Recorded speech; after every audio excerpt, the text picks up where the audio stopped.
During one of the latter years of Emperor Tiberius' reign, a poor vine-dresser and his wife came and settled in a solitary hut among the Sabine Mountains. They were strangers and lived in absolute solitude, without ever receiving a visit from a human being. But one morning, when the laborer opened his door, he found to his astonishment that an old woman sat huddled up on the threshold. She was wrapped in a plain grey mantle and looked very poor.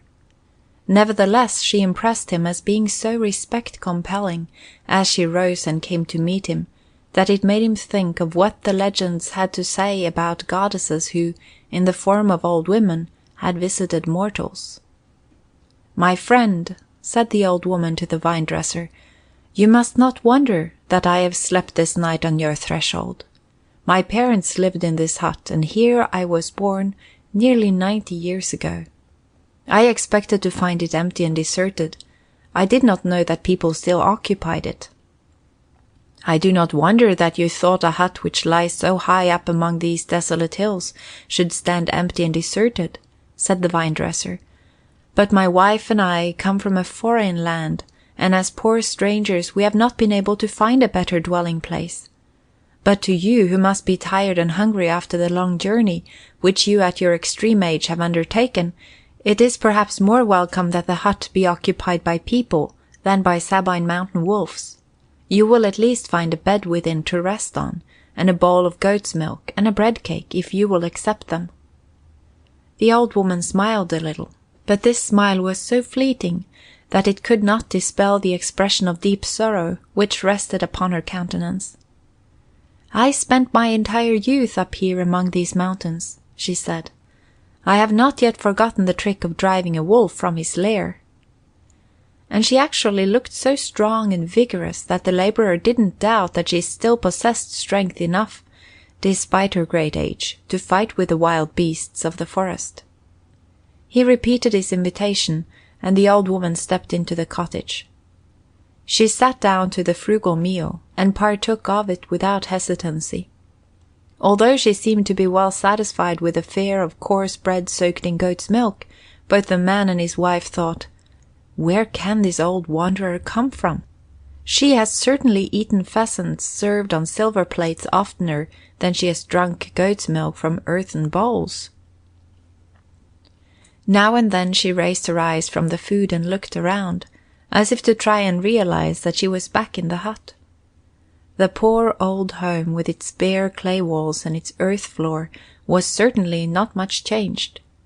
She pointed out to her hosts that on the walls there were still visible some traces of dogs and deer which her father had sketched there to amuse his little children, and on the shelf, high up, she thought she saw fragments of an earthen dish which she herself had used to measure milk in. The man and his wife thought to themselves, "It must be true that she was born in this hut, but she has surely had much more to attend to in this life than milking goats and making butter and cheese." They observed also that her thoughts were often far away, and that she sighed heavily and anxiously every time she came back to herself. Finally she rose from the table. She thanked them graciously for the hospitality she had enjoyed, and walked toward the door. But then it seemed to the vine-dresser that she was pitifully poor and lonely, and he exclaimed, "If I am not mistaken, it was not your intention, when you dragged yourself up here last night, to leave this hut so soon. If you are actually as poor as you seem, it must have been your intention to remain here for the rest of your life. But now you wish to leave because my wife and I have taken possession of the hut." The old woman did not deny that he had guessed rightly. "But this hut, which for many years has been deserted, belongs to you as much as to me," she said. "I have no right to drive you from it." "It is still your parents' hut," said the laborer, "and you surely have a better right to it than we have. Besides, we are young and you are old, therefore you shall remain and we shall go." When the old woman heard this, she was greatly astonished. She turned around on the threshold and stared at the man, as though she had not understood what he meant by his words. But now the young wife joined in the conversation. "If I might suggest," she said to her husband, "I should beg you to ask this old woman if she won't look upon us as her own children, and permit us to stay with her and take care of her. What service would we render her if we gave her this miserable hut and then left her? It would be terrible for her to live here in this wilderness alone. And what would she live on? It would be just like letting her starve to death." The old woman went up to the man and his wife and regarded them carefully. "Why do you speak thus?" she said. "Why are you so merciful to me? You are strangers." Then the young wife answered, "It is because we ourselves once met with great mercy." 2. This is how the old woman came to live in the vine-dresser's hut. And she conceived a great friendship for the young people. But for all that, she never told them whence she had come, or who she was, and they understood that she would not have taken it in good part had they questioned her. But one evening, when the day's work was done and all three sat on the big flat rock which lay before the entrance and partook of their evening meal, they saw an old man coming up the path. He was a tall and powerfully built man, with shoulders as broad as a gladiator's. His face wore a cheerless and stern expression. The brows jutted far out over the deep-set eyes, and the lines around the mouth expressed bitterness and contempt. He walked with erect bearing and quick movements. The man wore a simple dress, and the instant the vine-dresser saw him, he said, "He is an old soldier, one who has been discharged from service and is now on his way home." When the stranger came directly before them, he paused as if in doubt. The laborer, who knew that the road terminated a short distance beyond the hut, laid down his spoon and called out to him, "Have you gone astray, stranger, since you come hither? Usually, no one takes the trouble to climb up here, unless he has an errand to one of us who live here." When he questioned in this manner, the stranger came nearer. "It is as you say," said he. "I have taken the wrong road, and now I know not whither I shall direct my steps. If you will let me rest here a while, and then tell me which path I shall follow to get to some farm, I shall be grateful to you." As he spake, he sat down upon one of the stones which lay before the hut. The young woman asked him if he wouldn't share their supper, but this he declined with a smile. On the other hand, it was very evident that he was inclined to talk with them while they ate. He asked the young folks about their manner of living and their work, and they answered him frankly and cheerfully. Suddenly the laborer turned toward the stranger and began to question him.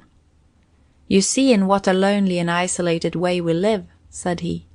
"It must be a year at least since I have talked with anyone except shepherds and vineyard laborers. Cannot you, who must come from some camp, tell us something about Rome and the Emperor?" Hardly had the man said this than the young wife noticed that the old woman gave him a warning glance, and made with her hand the sign which means, "Have a care what you say." The stranger, meanwhile, answered very affably, "I understand that you take me for a soldier, which is not untrue, although I have long since left the service. During Tiberius's reign there has not been much work for us soldiers. Yet he was once a great commander. Those were the days of his good fortune. Now he thinks of nothing except to guard himself against conspiracies. In Rome everyone is talking about how, last week, he let Senator Titius be seized and executed on the merest suspicion." "The poor emperor no longer knows what he does," exclaimed the young woman, and shook her head in pity and surprise. "You are perfectly right," said the stranger, as an expression of the deepest melancholy crossed his countenance. "Tiberius knows that everyone hates him, and this is driving him insane." "What say you?" the woman retorted. "Why should we hate him? We only deplore the fact that he is no longer the great emperor he was in the beginning of his reign." "You are mistaken," said the stranger. "Everyone hates and detests Tiberius. Why should they do otherwise? He is nothing but a cruel and merciless tyrant. In Rome they think that from now on he will become even more unreasonable than he has been." "Has anything happened, then, which will turn him into a worse beast than he is already?" queried the vine-dresser. When he said this, the wife noticed that the old woman gave him a new warning signal, but so stealthily that he could not see it. The stranger answered him in a kindly manner, but at the same time a singular smile played about his lips. You have heard, perhaps, that until now Tiberius has had a friend in his household on whom he could rely, and who has always told him the truth. All the rest who live in his palace are fortune hunters and hypocrites, who praise the emperor's wicked and cunning acts just as much as his good and admirable ones. But there was, as we have said, one alone who never feared to let him know how his conduct was actually regarded. This person, who was more courageous than senators and generals, was the emperor's old nurse, Faustina. "I have heard of her," said the laborer. "I've been told that the emperor has always shown her great friendship." Yes, Tiberius knew how to prize her affection and loyalty. He treated this poor peasant woman, who came from a miserable hut in the Sabine Mountains, as his second mother.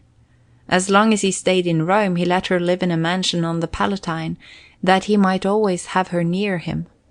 None of Rome's noble matrons have fared better than she. She was borne through the streets in a litter, and her dress was that of an empress. When the emperor moved to Capri, she had to accompany him, and he bought a country estate for her there, and filled it with slaves and costly furnishings. "She has certainly fared well," said the husband. Now it was he who kept up the conversation with the stranger. The wife sat silent and observed with surprise the change which had come over the old woman. Since the stranger arrived, she had not spoken a word. She had lost her mild and friendly expression. She had pushed her food aside and sat erect and rigid against the doorpost and stared straight ahead with a severe and stony countenance. "It was the emperor's intention that she should have a happy life," said the stranger, "but despite all his kindly acts, she too has deserted him." The old woman gave a start at these words, but the young one laid her hand quietingly on her arm. Then she began to speak in her soft, sympathetic voice. "I cannot believe that Faustina has been as happy at court as you say," she said, as she turned towards the stranger. "I am sure that she has loved Tiberius as if he had been her own son. I can understand how proud she has been of his noble youth, and I can even understand how it must have grieved her to see him abandon himself in his old age to suspicion and cruelty. She has certainly warned and admonished him every day. It has been terrible for her always to plead in vain. At last she could no longer bear to see him sink lower and lower." The stranger, astonished, leaned forward a bit when he heard this, but the young woman did not glance up at him. She kept her eyes lowered and spoke very calmly and gently. "Perhaps you are right in what you say of the old woman," he replied. "Faustina has really not been happy at court. It seems strange, nevertheless, that she has left the emperor in his old age, when she had endured him the span of a lifetime." "What say you?" asked the husband. "Has old Faustina left the emperor?" "She has stolen away from Capri, without anyone's knowledge," said the stranger. "She just left as poor as she came. She has not taken one of her treasures with her." "And doesn't the emperor really know where she has gone?" asked the wife. "No. No one knows for certain what road the old woman has taken. Still, one takes it for granted that she has sought refuge among her native mountains." "And the emperor does not know either why she has gone away?" asked the young woman. "No, the emperor knows nothing of this. He cannot believe she left him because he once told her that she served him for money and gifts only, like all the rest. She knows, however, that he has never doubted her unselfishness. He has hoped all along that she would return to him voluntarily, for no one knows better than she that he is absolutely without friends." "I do not know her," said the young woman, "but I think I can tell you why she has left the emperor. The old woman was brought up among these mountains in simplicity and piety, and she has always longed to come back here again. Surely she never would have abandoned the emperor if he had not insulted her. But I understand that after this She feels she has the right to think of herself, since her days are numbered. If I were a poor woman of the mountain, I certainly would have acted as she did. I would have thought that I had done enough when I had served my master during a whole lifetime. I would at last have abandoned luxury and royal favors to give my soul a taste of honor and integrity before it left me for the long journey. The stranger glanced with a deep and tender sadness at the young woman. You do not consider that the Emperor's propensities will become worse than ever. Now there is no one who can calm him when suspicion and misanthropy take possession of him. Think of this, he continued, as his melancholy gaze penetrated deeply into the eyes of the young woman. In all the world there is no one now whom he does not hate, no one whom he does not despise, no one. As he uttered these words of bitter despair, the old woman made a sudden movement and turned toward him, but the young woman looked him straight in the eyes and answered, Tiberius knows that Faustina will come back to him whenever he wishes it. But first she must know that her old eyes need never more behold vice and infamy at his court. They had all risen during this speech, but the vine-dresser and his wife placed themselves in front of the old woman, as if to shield her. The stranger did not utter another syllable, but regarded the old woman with a questioning glance. Is this your last word also? He seemed to want to say. The old woman's lips quivered, but words would not pass them. If the Emperor has loved his old servant, then he can also let her live her last days in peace, said the young woman.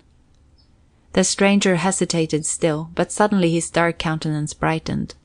My friends, said he, whatever one may say of Tiberius, there is one thing which he has learned better than others, and that is renunciation. I have only one more thing to say to you. If this old woman of whom we have spoken should come to this hut, receive her well. The Emperor's favor rests upon anyone who succors her. He wrapped his mantle about him and departed the same way he had come.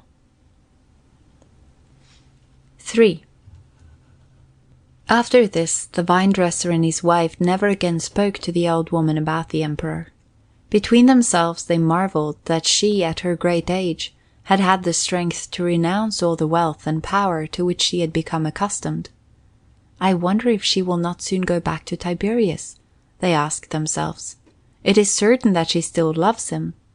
It is in the hope that it will awaken him to reason and enable him to repent of his low conduct that she has left him. A man as old as the Emperor will never begin a new life, said the labourer.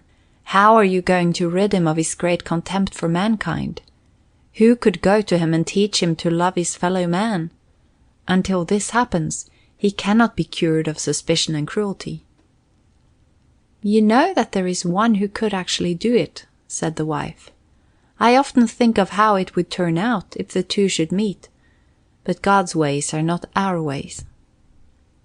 The old woman did not seem to miss her former life at all.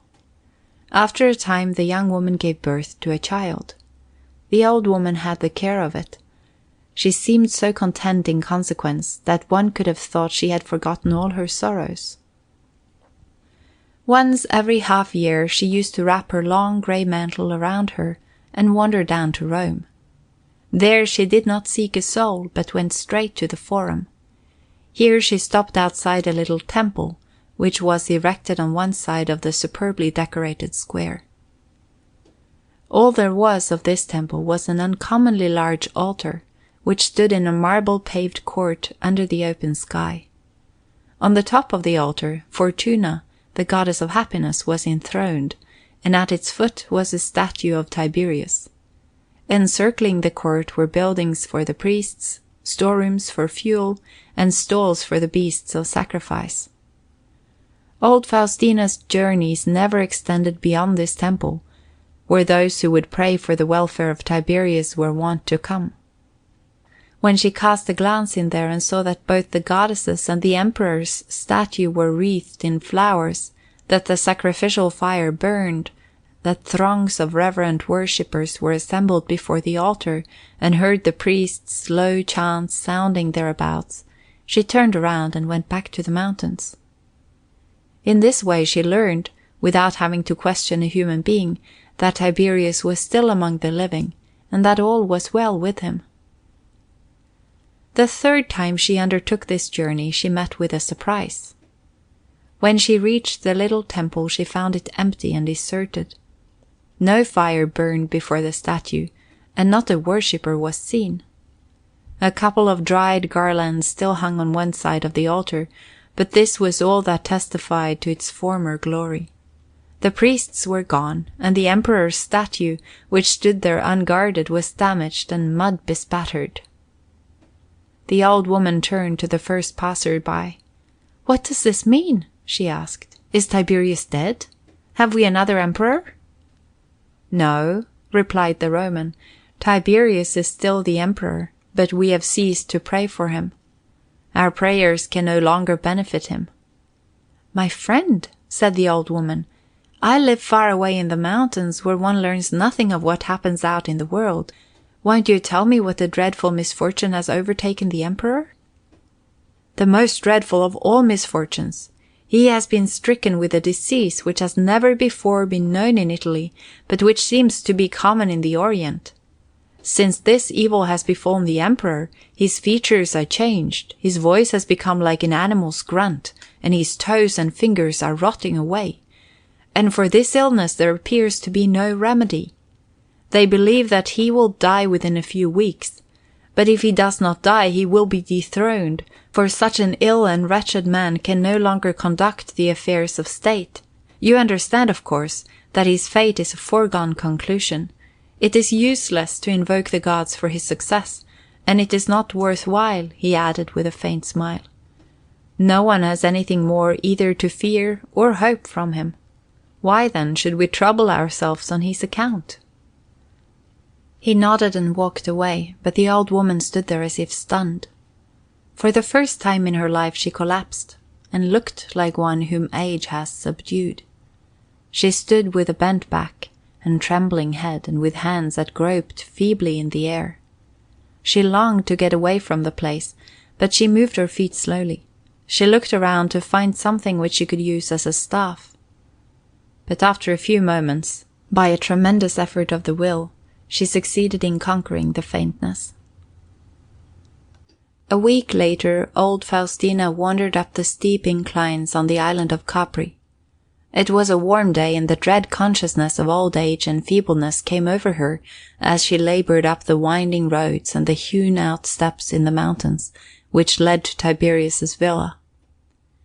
This feeling increased when she observed how changed everything had become during the time she had been away. In truth, on and alongside these steps there had always before been throngs of people. Here it used fairly to swarm with senators, borne by great Libyans, with messengers from the provinces attended by long processions of slaves, with office-seekers, with noblemen invited to participate in the emperor's feasts. But today the steps and the passages were entirely deserted. Grey-greenish lizards were the only living things which the old woman saw in her path. She was amazed to see that already everything appeared to be going to ruin.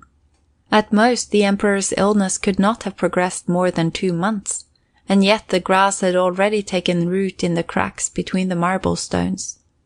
Rare growths, planted in beautiful vases, were already withered, and here and there mischievous spoilers, whom no one had taken the trouble to stop, had broken down the balustrade. But to her the most singular thing of it all was the entire absence of people.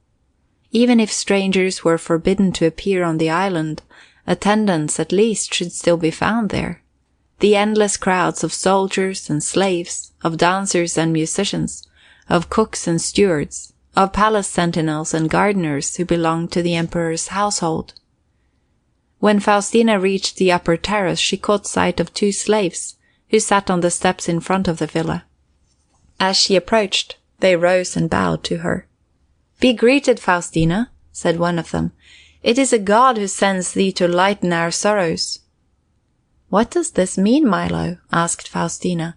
"Why is it so deserted here? Yet they have told me that Tiberius still lives at Capri." The emperor has driven away all his slaves because he suspects that one of us has given him poisoned wine to drink, and that this has brought on the illness. He would have driven even Tito and myself away if we had not refused to obey him. Yet, as you know, we have all our lives served the emperor and his mother." "I do not ask after the slaves only," said Faustina. "Where are the senators and field marshals? Where are the emperor's intimate friends and all the fawning fortune hunters?" "Tiberius does not wish to show himself before strangers," said the slave. "Senator Lucius and Marco, commander of the Life Guard, come here every day and receive orders. No one else may approach him." Faustina had gone up the steps to enter the villa.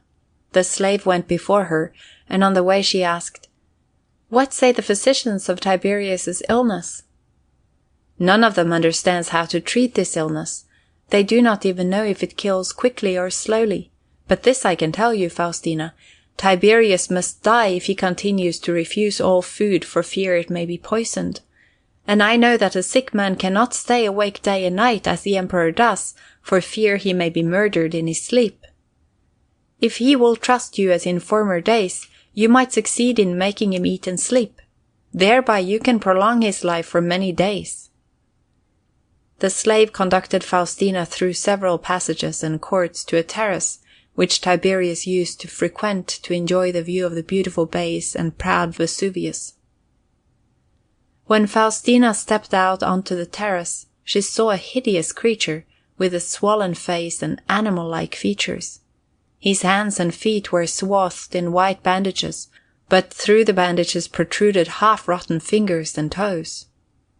And this being's clothes were soiled and dirty. It was evident he could not walk erect, but had been obliged to crawl out upon the terrace. He lay with closed eyes near the balustrade at the farthest end, and did not move when the slave and Faustina came. Faustina whispered to the slave who walked before her, "But Milo, how can such a creature be found here on the emperor's private terrace? Make haste and take him away."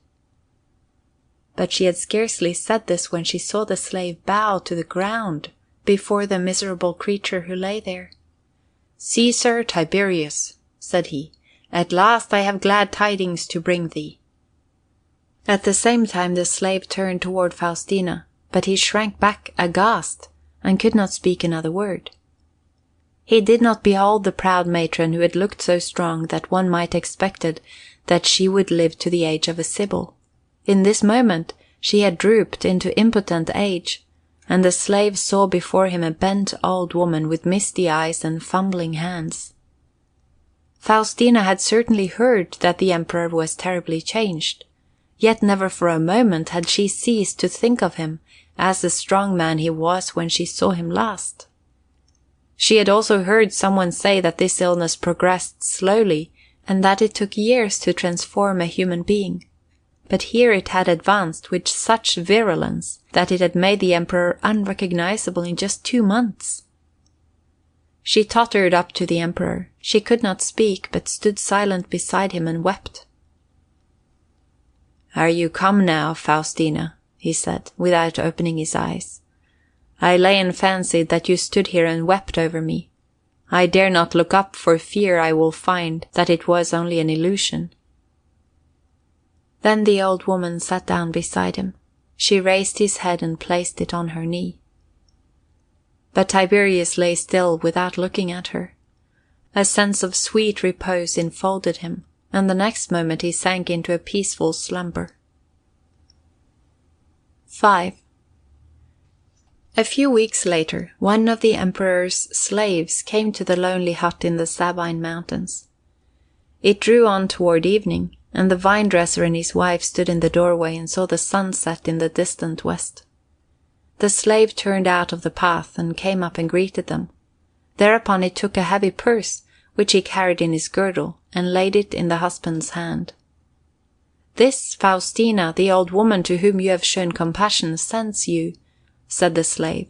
"She begs that with this money you will purchase a vineyard of your own, and build you a house that does not lie as high in the air as the eagle's nests." "Old Faustina still lives, then?" said the husband. "We have searched for her in cleft and morass, When she did not come back to us, I thought that she had met her death in these wretched mountains." "Don't you remember," the wife interposed, "that I would not believe that she was dead? Did I not say to you that she had gone back to the Emperor?" This the husband admitted. "And I am glad," he said, "that you were right, not only because Faustina has become rich enough to help us out of our poverty, but also on the poor Emperor's account." The slave wanted to say farewell at once, in order to reach densely settled quarters before dark, but this the couple would not permit. "You must stop with us until morning," said they. "We cannot let you go before you have told us all that has happened to Faustina. Why has she returned to the Emperor? What was their meeting like? Are they glad to be together again?" The slave yielded to these solicitations. He followed them into the hut, and during the evening meal he told them all about the Emperor's illness and Faustina's return. When the slave had finished his narrative, he saw that both the man and the woman sat motionless, dumb with amazement. Their gaze was fixed on the ground, as though not to betray the emotion which affected them. Finally the man looked up and said to his wife, "Don't you believe God has decreed this?" "Yes," said the wife. "Surely it was for this that our Lord sent us across the sea to this lonely hut.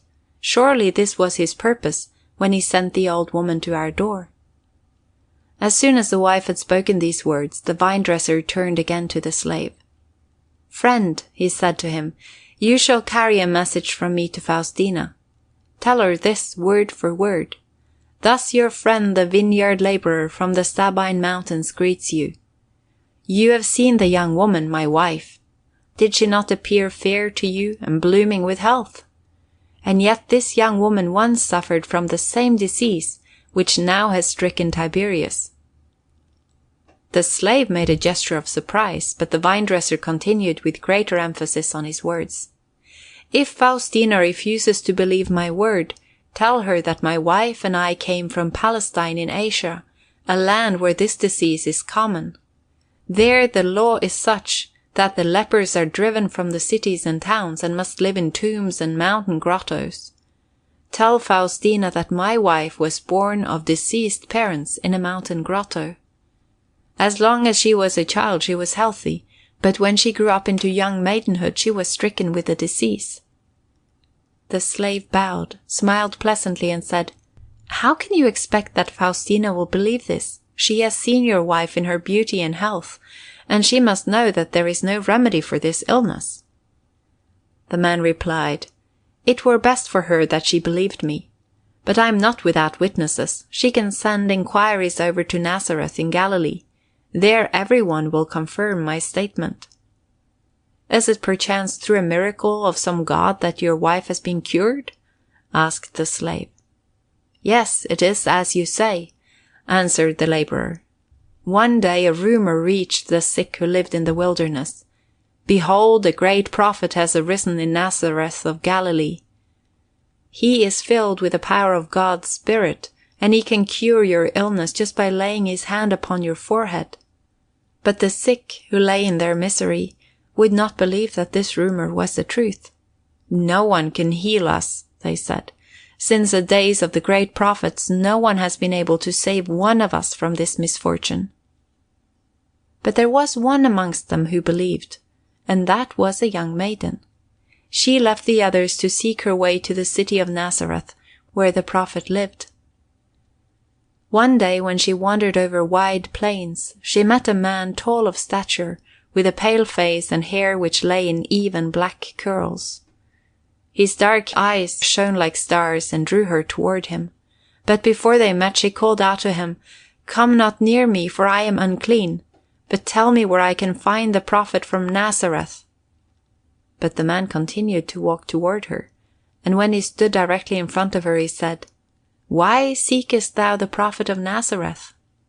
'I seek him that he may lay his hand on my forehead and heal me of my illness.'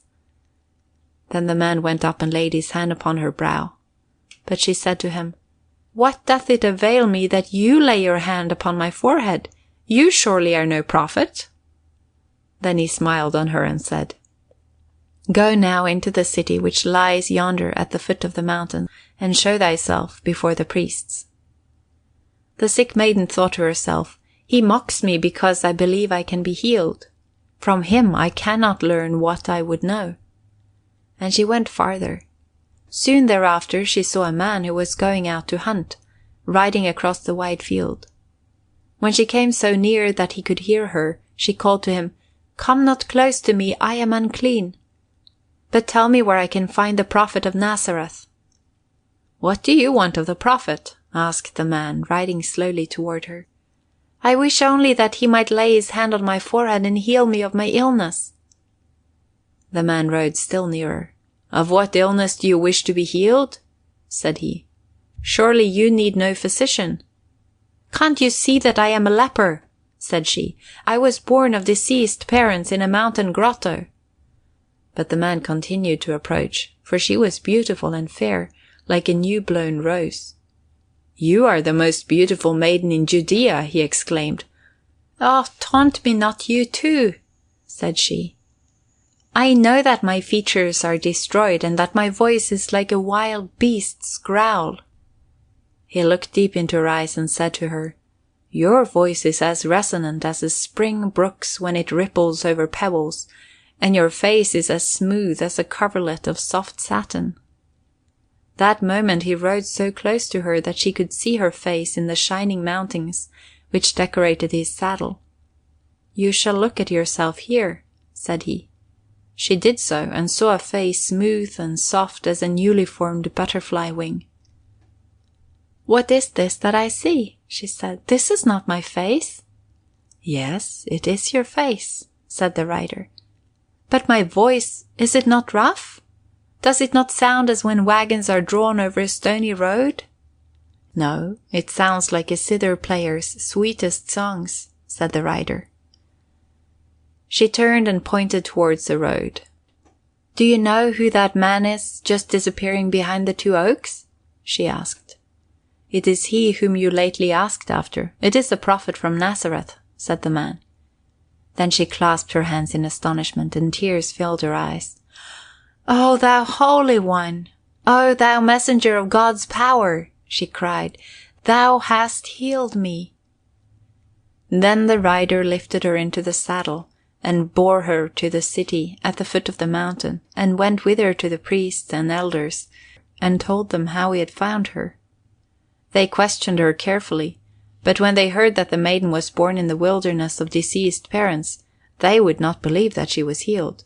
"Go back thither whence you came," said they. "If you have been ill, you must remain so as long as you live. You must not come here to the city, to infect the rest of us with your disease." She said to them, "I know that I am well, for the prophet from Nazareth hath laid his hand upon my forehead." When they heard this, they exclaimed, "Who is he, that he should be able to make clean the unclean? All this is but a delusion of the evil spirits. Go back to your own, that you may not bring destruction upon all of us." They would not declare her healed, and they forbade her to remain in the city. They decreed that each and every one who gave her shelter should also be adjudged unclean.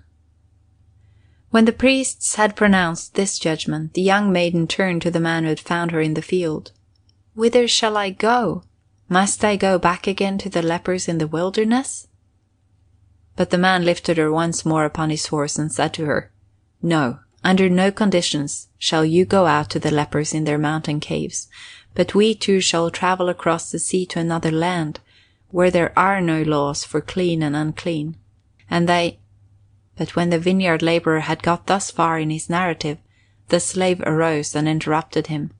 "You need not tell any more," said he. "Stand up rather and follow me on the way, you who know the mountains, so that I can begin my journey home tonight and not wait until morning. The Emperor and Faustina cannot hear your tidings a moment too soon." When the vine-dresser had accompanied the slave and come home again to the hut, he found his wife still awake. "I cannot sleep," said she. "I am thinking that these two will meet. He who loves all mankind, and he who hates them. Such a meeting would be enough to sweep the earth out of existence." 6. Old Faustina was in distant Palestine, on her way to Jerusalem. She had not desired that the mission to seek the prophet and bring him to the emperor should be entrusted to anyone but herself. She said to herself, "That which we demand of this stranger is something which we cannot coax from him either by force or bribes. But perhaps he will grant it us, if someone falls at his feet and tells him in what dire need the emperor is. Who can make an honest plea for Tiberius but the one who suffers from his misfortune as much as he does?" The hope of possibly saving Tiberius had renewed the old woman's youth. She withstood without difficulty the long sea trip to Joppa, and on the journey to Jerusalem she made no use of a litter, but rode a horse. She appeared to stand the difficult ride as easily as the Roman nobles, the soldiers, and the slaves who made up her retinue. The journey from Joppa to Jerusalem filled the old woman's heart with joy and bright hopes. It was springtime, and Sharon's plain, over which they had ridden during the first day's travel, had been a brilliant carpet of flowers. Even during the second day's journey, when they came to the hills of Judea, they were not abandoned by the flowers. All the multiformed hills between which the road wound were planted with fruit trees, which stood in full bloom.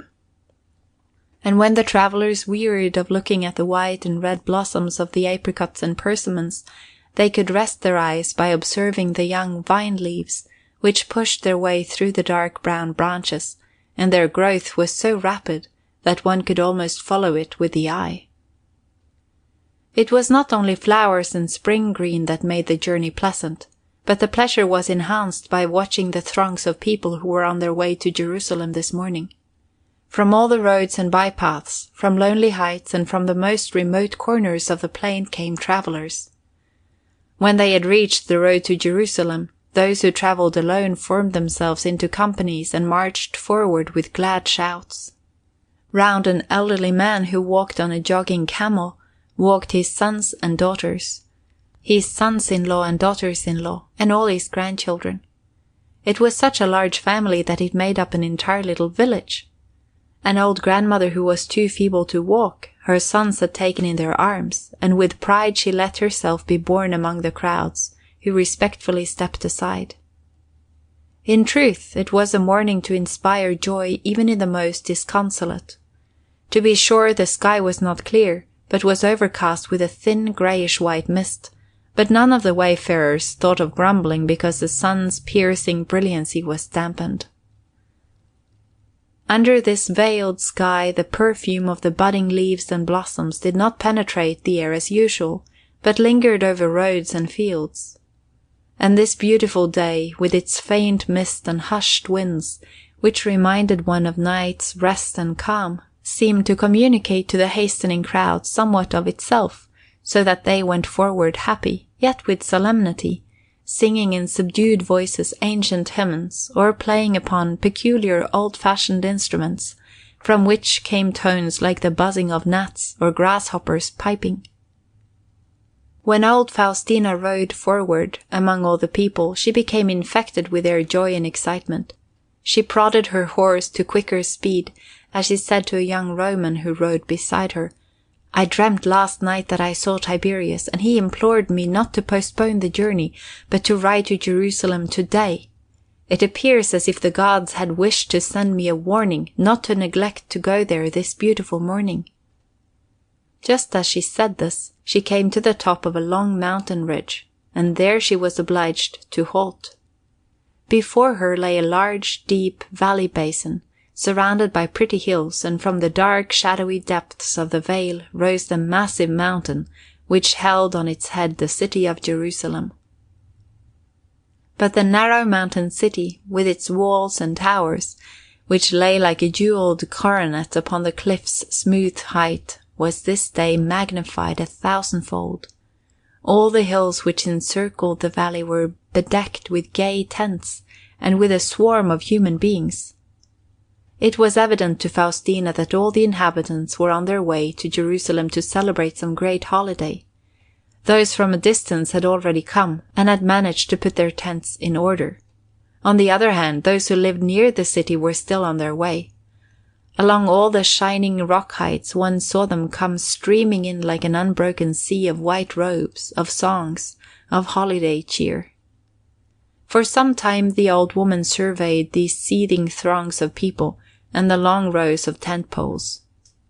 Thereupon she said to the young Roman who rode beside her, "Verily, Sulpicius, the whole nation must have come to Jerusalem."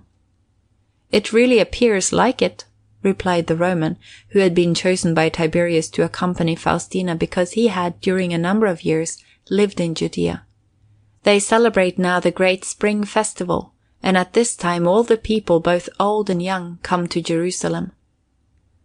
Faustina reflected a moment. "I am glad that we came to this city on the day that the people celebrate their festival," said she. "It cannot signify anything else than that the gods protect our journey.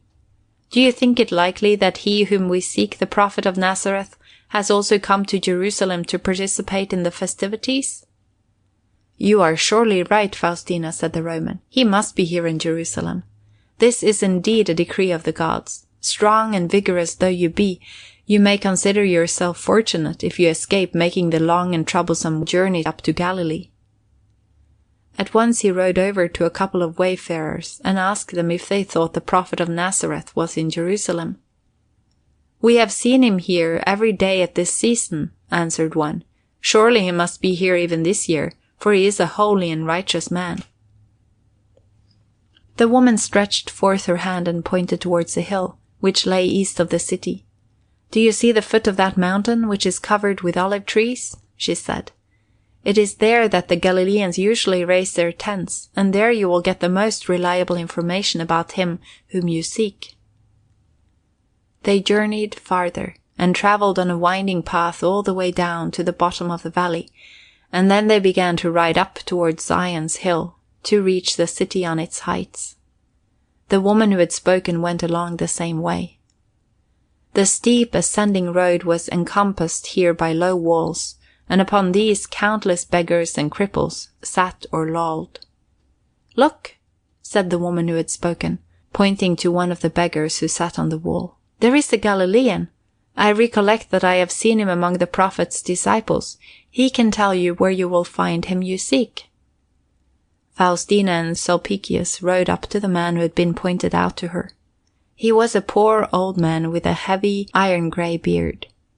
His face was bronzed by heat and sunshine. He asked no alms. On the contrary, he was so engrossed in anxious thought that he did not even glance at the passers-by. Nor did he hear that Sulpicius addressed him, and the latter had to repeat his question several times. "My friend, I've been told that you are a Galilean. I beg you, therefore, to tell me where I shall find the prophet from Nazareth." The Galilean gave a sudden start and looked around him, confused. But when he finally comprehended what was wanted of him, he was seized with rage mixed with terror. "What are you talking about?" he burst out. "Why do you ask me about that man? I know nothing of him. I am not Galilean." The Hebrew woman now joined in the conversation. "Still I have seen you in his company," she protested. "Do not fear, but tell this noble Roman lady, who is the Emperor's friend, where she is most likely to find him." But the terrified disciple grew more and more irascible. "Have all the people gone mad today?" said he. "Are they possessed by an evil spirit, since they come again and again and ask me about that man? Why will no one believe me when I say I do not know the prophet? I do not come from his country. I have never seen him."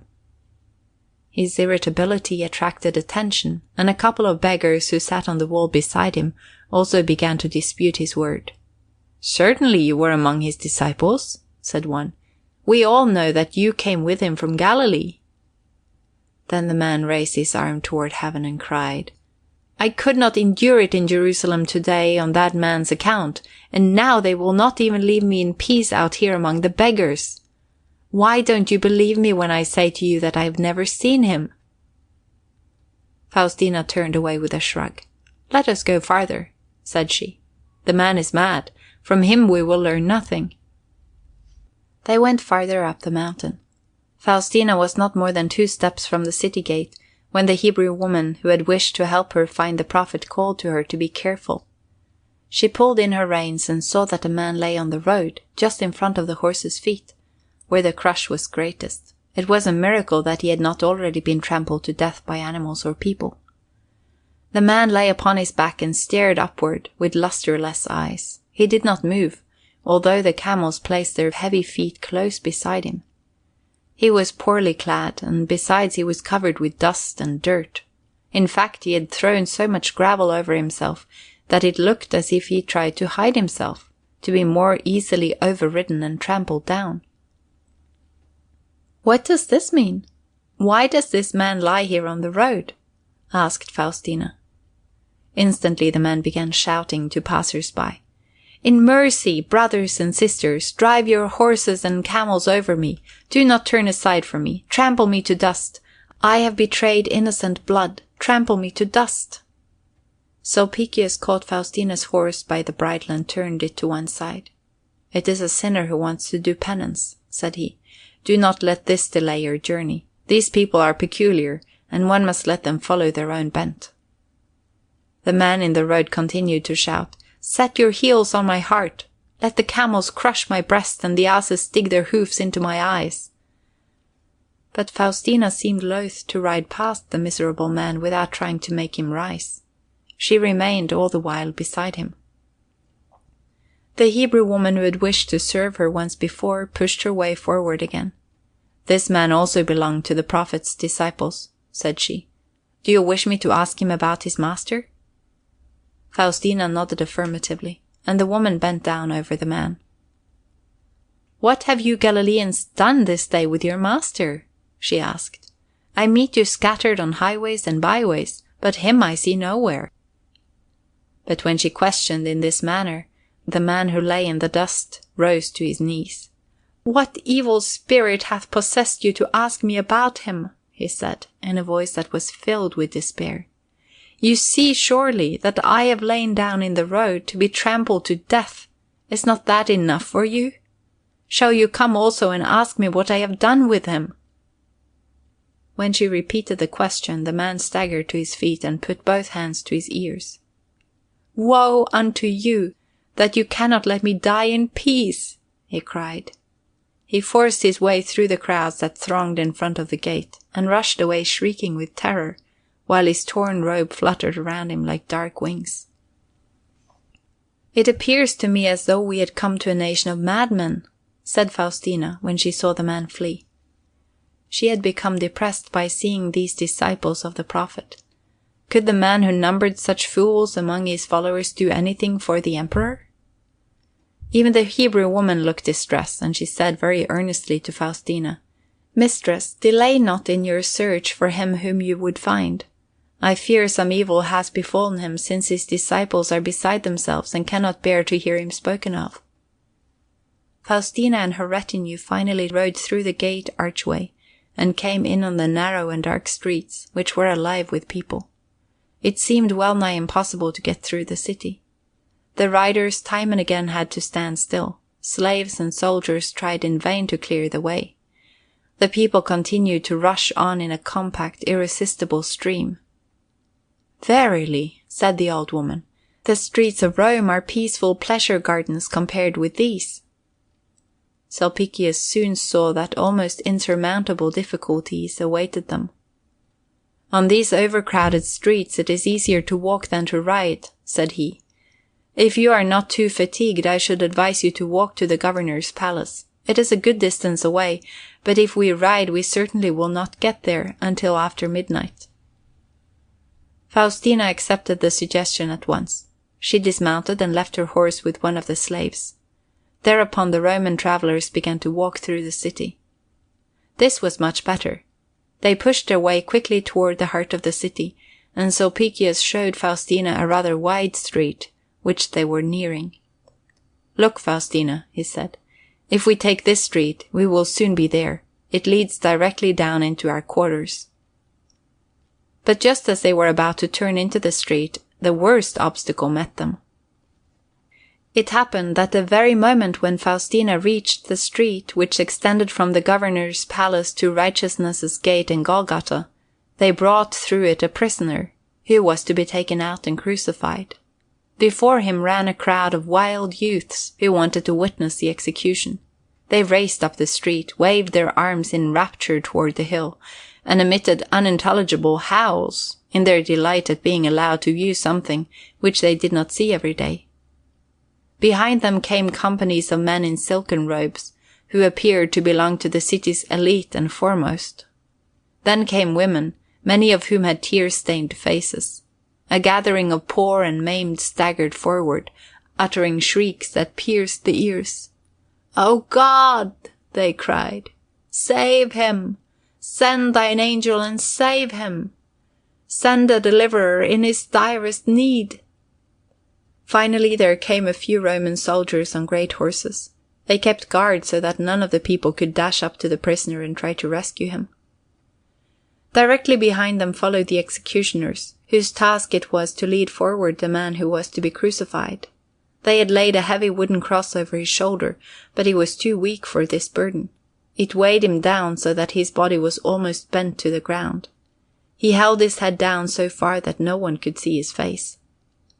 Faustina stood at the opening of the little by-street and saw the doomed man's heavy tread. She noticed with surprise that he wore a purple mantle, and that a crown of thorns was pressed down upon his head. "Who is this man?" she asked. One of the bystanders answered her. "It is one who wishes to make himself emperor." "And must he suffer death for a thing which is scarcely worth striving after?" said the old woman sadly. The doomed man staggered under the cross. He dragged himself forward more and more slowly. The executioners had tied a rope around his waist, and they began to pull on it to hasten the speed. But as they pulled the rope, the man fell, and lay there with the cross over him. There was a terrible uproar. The Roman soldiers had all they could do to hold the crowds back. They drew their swords on a couple of women who tried to rush forward to help the fallen man. The executioners attempted to force him up with cuffs and lashes, but he could not move because of the cross. Finally, two of them took hold of the cross to remove it. Then he raised his hand, and old Faustina could see his face. The cheeks were streaked by lashes from a whip, and from his brow, which was wounded by the thorn crown, trickled some drops of blood. His hair hung in knotted tangles, clotted with sweat and blood. His jaw was firm set, but his lips trembled, as if they struggled to suppress a cry. His eyes, tear-filled and almost blinded from torture and fatigue, stared straight ahead. But back of this half-dead person's face, the old woman saw, as in a vision, a pale and beautiful one, with glorious, majestic eyes and gentle features, and she was seized with sudden grief, touched by the unknown man's misfortune and degradation. "Oh, what have they done with you, you poor soul?" she burst out, and moved a step nearer him, while her eyes filled with tears. She forgot her own sorrow and anxiety for this tortured man's distress. She thought her heart would burst from pity. She, like the other women, wanted to rush forward and tear him away from the executioners. The fallen man saw how she came toward him, and he crept closer to her. It was as though he had expected to find protection with her against all those who persecuted and tortured him. He embraced her knees. He pressed himself to her, like a child who clings close to his mother for safety. The old woman bent over him, and as the tears streamed down her cheeks, she felt the most blissful joy because he had come and sought protection with her. She placed one arm around his neck, and as a mother first of all wipes away the tears from her child's eyes, she laid her kerchief of sheer fine linen over his face to wipe away the tears and the blood. But now the executioners were ready with the cross. They came now and snatched away the prisoner. Impatient over the delay, they dragged him off in wild haste. The condemned man uttered a groan when he was led away from the refuge he had found, but he made no resistance.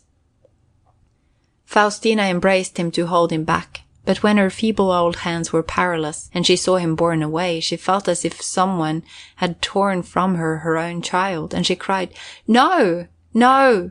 Do not take him from me! He must not die! He shall not die!"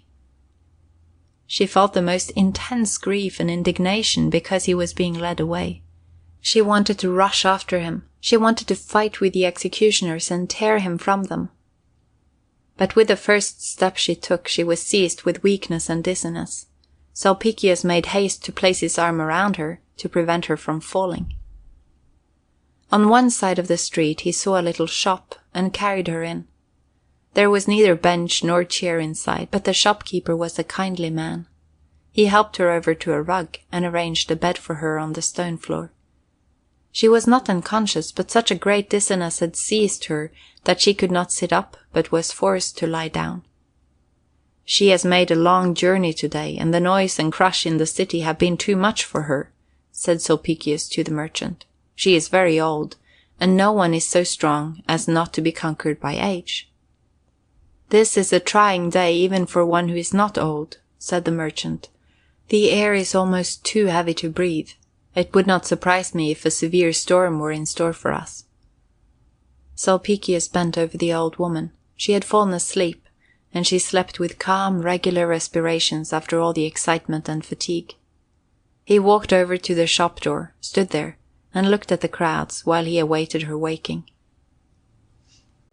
The Roman emperor at Jerusalem had a young wife, and she had had a dream during the night preceding the day when Faustina entered the city. She dreamed that she stood on the roof of her house and looked down upon the beautiful court, which, according to the Oriental custom, was paved with marble and planted with rare growths. But in the court she saw assembled all the sick and blind and halt there were in the world. She saw before her the pest-ridden, with bodies swollen with boils, lepers with disfigured faces, the paralytics who could not move but lay helpless upon the ground, and all the wretched creatures who writhed in torment and pain. They all crowded up towards the entrance to get into the house, and a number of those who walked foremost pounded on the palace door. At last she saw that the slave opened the door and came out on the threshold, and she heard him ask what they wanted. Then they answered him, saying, "We seek the great prophet whom God hath sent to the world. Where is the prophet of Nazareth, he who is master of all suffering? Where is he who can deliver us from all our torment?" Then the slave answered them in an arrogant and indifferent tone, as palace servants do when they turn away the poor stranger. "It will profit you nothing to seek the great prophet. Pilate has killed him." Then there rose among all the sick a grief and a moaning and a gnashing of teeth, which she could not bear to hear. Her heart was wrung with compassion, and tears streamed from her face. But when she had begun to weep, she awakened. Again she fell asleep, and again she dreamed that she stood on the roof of her house and looked down upon the big court, which was as broad as a square. And behold, the court was filled with all the insane and soul-sick and those possessed of evil spirits, and she saw those who were naked, and those who were covered with their long hair, and those who had braided themselves crowns of straw and mantles of grass, and believed they were kings, and those who crawled on the ground and thought themselves beasts, and those who came dragging heavy stones, which they believed to be gold, and those who thought that the evil spirits spoke through their mouths. She saw all these crowd up toward the palace gate, and the ones who stood nearest to it knocked and pounded to get in. At last the door opened, and a slave stepped out on the threshold and asked, "What do you want?" Then all began to cry aloud, saying, "Where is the great prophet of Nazareth, he who was sent by God, and who shall restore us to our souls and our wits?" She heard the slave answer them in the most indifferent tone, "It is useless for you to seek the great prophet. Pilate has killed him." When this was said, they uttered a shriek as wild as a beast's howl, and in their despair they began to lacerate themselves until the blood ran down on the stones. And when she that dreamed saw their distress, she wrung her hands and moaned, and her own moans awakened her. But again she fell asleep, and again in her dream she was on the roof of her house. Round about her sat her slaves, who played for her upon cymbals and cithers, and the almond trees shook with their white blossoms over her, and the clambering rose vines exhaled their perfume. As she sat there, a voice spoke to her, "Go over to the balustrade which encloses the roof, and see who they are that stand and wait in your court." But in the dream she declined, and said, "I do not care to see any more of those who throng my court tonight." Just then she heard a clanking of chains and a pounding of heavy hammers, and a pounding of wood against wood. Her slaves ceased their singing and playing and hurried over to the railing and looked down. Nor could she herself remain seated, but walked thither and looked down on the court. Then she saw that the court was filled with all the poor prisoners in the world. She saw those who must lie in dark prison dungeons, fettered with heavy chains.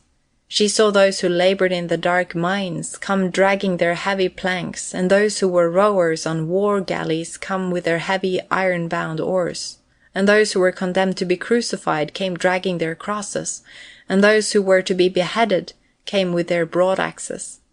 She saw those who were sent into slavery in foreign lands, and whose eyes burned with homesickness. She saw those who must serve as beasts of burden, and whose backs were bleeding from lashes. All of these unfortunates cried as with one voice, "Open!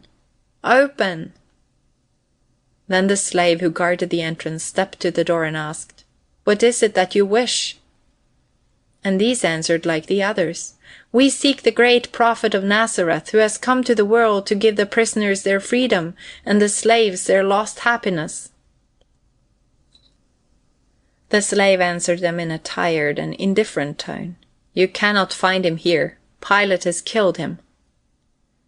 When this was said, she who dreamed thought that among all the unhappy there arose such an outburst of scorn and blasphemy that heaven and earth trembled. She was ice-cold with fright, and her body shook so that she awaked. When she was thoroughly awake, she sat up in bed and thought to herself, "I would not dream more. Now I want to remain awake all night, that I may escape seeing more of this horror." And even whilst she was thinking thus, drowsiness crept in upon her anew, and she laid her head on the pillow and fell asleep. Again she dreamed that she sat on the roof of her house, and now her little son ran back and forth up there and played with a ball. Then she heard a voice that said to her, "Go over to the balustrade which encloses the roof, and see who they are that stand and wait in your court." But she who dreamed said to herself, "I have seen enough misery this night. I cannot endure any more. I would remain where I am." At that moment her son threw his ball so that it dropped outside the balustrade, and the child ran forward and clambered up on the railing. Then she was frightened. She rushed over and seized hold of the child. But with that she happened to cast her eyes downward, and once more she saw that the court was full of people. In the court were all the peoples of the earth who had been wounded in battle. They came with severed bodies and cut-off limbs, and with big open wounds from which the blood oozed, so that the whole court was drenched with it. And beside these came all the people in the world who had lost their loved ones on the battlefield. They were the fatherless who mourned their protectors, and the young maidens who cried for their lovers, and the aged who sighed for their sons. The foremost among them pushed against the door, and the watchman came out as before and opened it. He asked all these who had been wounded in battles and skirmishes, "What seek ye in this house?" And they answered, "We seek the great prophet of Nazareth, who shall prohibit wars and rumors of wars, and bring peace to the earth. We seek him who shall convert spears into scythes, and swords into pruning hooks." Then answered the slave somewhat impatiently, "Let no more come to pester me. I have already said it often enough. The great prophet is not here. Pilate has killed him." Thereupon he closed the gate. But she who dreamed thought of all the lamentation which would come now. "I do not wish to hear it," said she, and rushed away from the balustrade. That instant she awoke. Then she discovered that in her terror she had jumped out of her bed and down on the cold stone floor. Again she thought she did not want to sleep more that night, and again sleep overpowered her, and she closed her eyes and began to dream. She sat once more on the roof of her house, and beside her stood her husband. She told her of her dreams, and he ridiculed her. Again she heard a voice which said to her, "Go see the people who wait in your court." But she thought, "I would not see them. I have seen enough misery tonight." Just then she heard 3 loud raps on the gate, and her husband walked over to the balustrade to see who it was that asked admittance to his house. But no sooner had he leaned over the railing than he beckoned to his wife to come over to him. "Know you this man?" said he, and pointed down. When she looked down on the court, she found that it was filled with horses and riders. Slaves were busy unloading asses and camels. It looked as though a distinguished traveler might have landed. At the entrance gate stood the traveler. He was a large, elderly man with broad shoulders and a heavy and gloomy appearance. The dreamer recognized the stranger instantly, and whispered to her husband, "It's Caesar Tiberius, who is here in Jerusalem. It cannot be anyone else." "I also seem to recognize him," said her husband. At the same time he placed his finger on his mouth, as a signal that they should be quiet and listen to what was said down in the court. They saw that the doorkeeper came and asked the stranger, "Whom seek you?"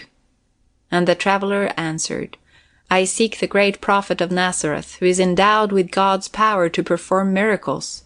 It is Emperor Tiberius who calls him, that he may liberate him from a terrible disease, which no other physician can cure." When he had spoken, the slave bowed very humbly and said, "My lord, be not wroth, but your wish cannot be fulfilled."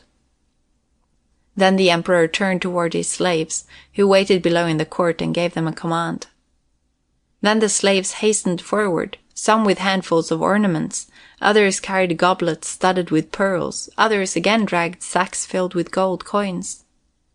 The emperor turned to the slave who guarded the gate and said, "All this shall be his, if he helps Tiberius. With this he can give riches to all the world's poor." But the doorkeeper bowed still lower and said, "Master, be not wroth with thy servant, but thy request cannot be fulfilled." Then the emperor beckoned again to his slaves, and a pair of them hurried forward with a richly embroidered robe, upon which glittered a breastpiece of jewels. And the emperor said to the slave, "See, this which I offer him is the power of Judea.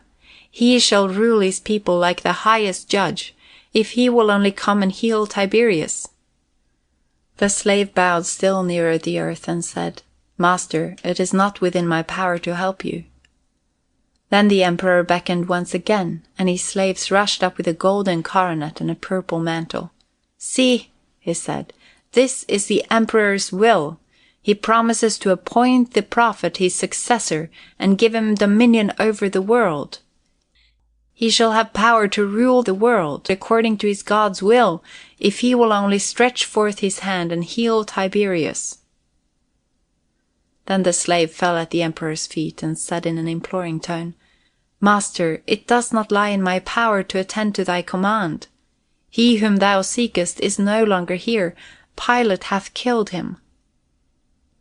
8.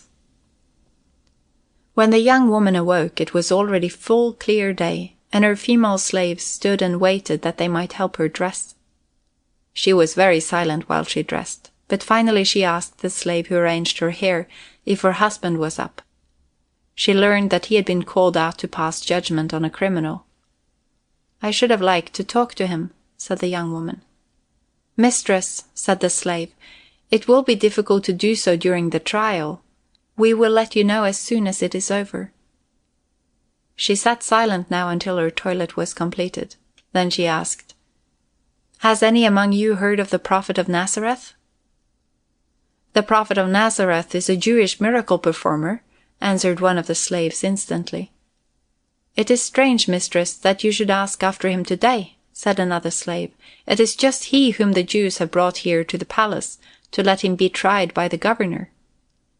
She bade them go at once and ascertain for what cause he was arraigned, and one of the slaves withdrew.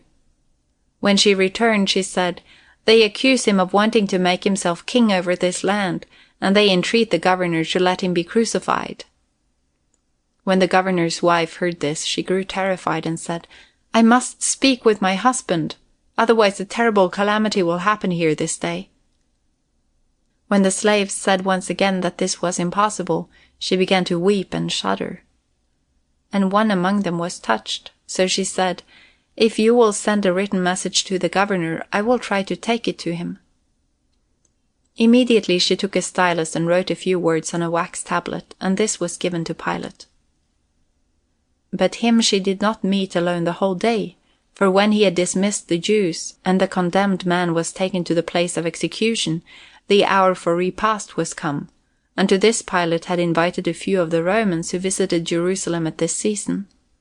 They were the commander of the troops, and a young instructor in oratory, and several others besides. This repast was not very gay, for the governor's wife sat all the while silent and dejected, and took no part in the conversation. When the guests asked if she was ill or distraught, the governor laughingly related about the message she had sent him in the morning. He chaffed her because she had believed that a Roman governor would let himself be guided in his judgments by a woman's dreams. She answered gently and sadly, "In truth, it was no dream, but a warning sent by the gods. You should at least have let the man live through this one day." They saw that she was seriously distressed. She would not be comforted, no matter how much the guests exerted themselves, by keeping up the conversation to make her forget these empty fancies. But after a while one of them raised his head and exclaimed, "What is this? Have we sat so long at table that the day is already gone?" All looked up now, and they observed that a dim twilight settled down over nature. Above all, it was remarkable to see how the whole variegated play of color which it spread over all creatures and objects faded away slowly, so that all looked a uniform grey. Like everything else, even their own faces lost their color. "We actually look like the dead," said the young orator with a shudder. "Our cheeks are grey and our lips black." As this darkness grew more intense, the woman's fear increased. "Oh, my friend," she burst out at last, "can't you perceive even now that the immortals would warn you? They are incensed because you condemned a holy and innocent man. I am thinking that although he may already be on the cross, he is surely not dead yet. Let him be taken down from the cross. I would with my own hands nurse his wounds. Only grant that he be called back to life." But Pilate answered laughingly, "You are surely right in that this is a sign from the gods. But they do not let the sun lose its luster because a Jewish heretic has been condemned to the cross. On the contrary, we may expect that important matters shall appear, which concern the whole kingdom. Who can tell how long old Tiberius—" He did not finish the sentence, for the darkness had become so profound he could not see even the wine goblet standing in front of him. He broke off, therefore, to order the slaves to fetch some lamps instantly. When it had become so light that he could see the faces of his guests, it was impossible for him not to notice the depression which had come over them. "Mark you," he said, half angrily to his wife, "now it is apparent to me that you have succeeded with your dreams in driving away the joys of the table. But if it must needs be that you cannot think of anything else today, then let us hear what you have dreamed. Tell it us, and we will try to interpret its meaning." For this the young wife was ready at once, and while she related vision after vision, the guests grew more and more serious. They ceased emptying their goblets, and they sat with brows knit. The only one who continued to laugh and to call the whole thing madness was the governor himself. When the narrative was ended, the young rhetorician said, "Truly, this is something more than a dream, for I have seen this day not the emperor, but his old friend Faustina march into the city. Only it surprises me that she has not already appeared in the governor's palace." "There is actually a rumor abroad to the effect that the emperor has been stricken with a terrible illness," observed the leader of the troops. "It also seems very possible to me that your wife's dream may be a God-sent warning." "There is nothing incredible in this, that Tiberius has sent messengers after the prophet to summon him to his sickbed," agreed the young rhetorician. The commander turned with profound seriousness toward Pilate. "If the emperor has actually taken it into his head to let this miracle worker be summoned, it were better for you and for all of us that he found him alive." Pilate answered irritably, "Is it the darkness that has turned you into children? One would think that you had all been transformed into dream interpreters and prophets." But the courtier continued his argument. "It may not be impossible, perhaps, to save the man's life if you sent a swift messenger." "You want to make a laughing-stock of me, answered the governor. "Tell me, what would become of law and order in this land if they learned that the governor pardoned a criminal because his wife had dreamed a bad dream?" "It is the truth, however, and not a dream, that I have seen Faustina in Jerusalem," said the young orator. "I shall take the responsibility of defending my actions before the emperor," said Pilate.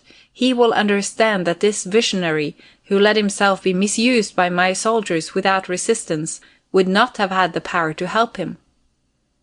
As he was speaking, the house was shaken by a noise like a powerful rolling thunder, and an earthquake shook the ground. The governor's palace stood intact, but during some minutes just after the earthquake, a terrific crash of crumbling houses and falling pillars were heard. As soon as a human voice could make itself heard, the governor called a slave. "Run out to the place of execution and command in my name that the prophet of Nazareth shall be taken down from the cross." The slave hurried away. The guests filed from the dining hall out on the peristyle to be under the open sky in case the earthquake should be repeated. No one dared to utter a word while they awaited the slave's return. He came back very shortly. He stopped before the governor. "You found him alive?" said he. "Master, he was dead, and on the very second that he gave up the ghost, the earthquake occurred." The words were hardly spoken when 2 loud knocks sounded against the outer gate.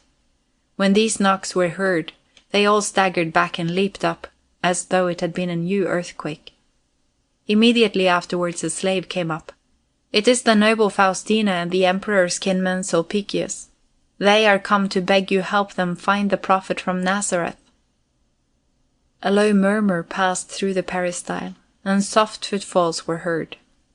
When the governor looked around, he noticed that his friends had withdrawn from him, as from one upon whom misfortune has fallen. 9. Old Faustina had returned to Capri and had sought out the emperor.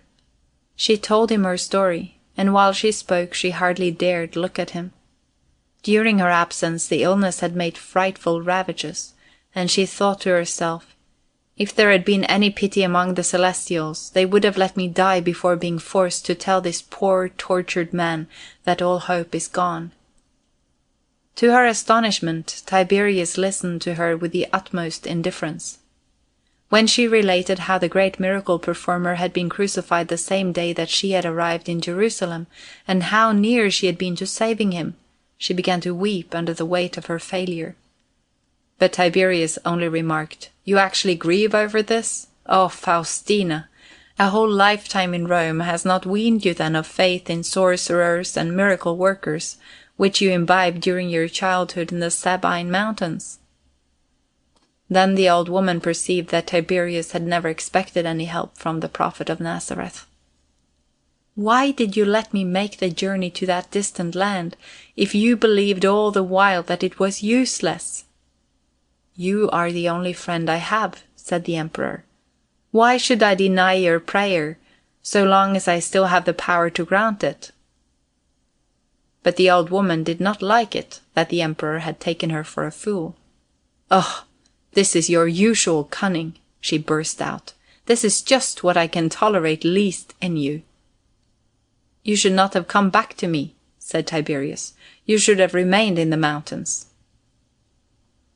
It looked for a moment as if these two, who had clashed so often, would again fall into a war of words, but the old woman's anger subsided immediately.